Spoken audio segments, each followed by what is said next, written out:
On the build-up to this series, I remember getting annoyed about all the comments on Peter Capaldi's age.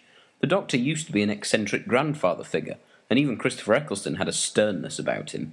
But at least all of these comments will stop when the new series has started, and we can really see how good Peter Capaldi is. Well, as it turns out, most of the comments must have been made by Clara.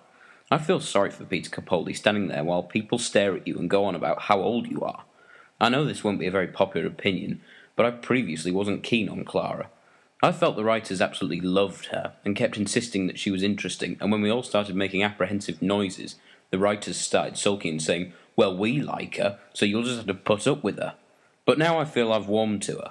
I'm still not sure, but I think she won't be a problem. I'll tell you who I haven't warmed to: the Victorian Scooby-Doo crew. Where did they come from? Who actually are they?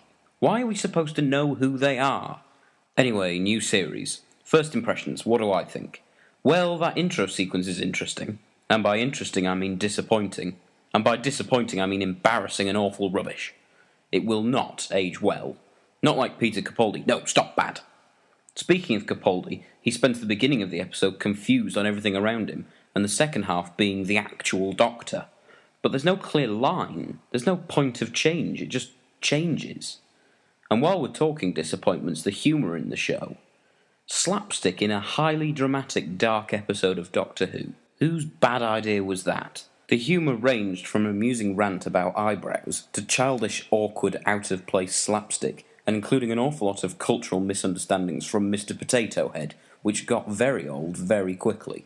The latter points do a lot of damage to the tone of this otherwise very dramatic episode. There were some good things about the episode.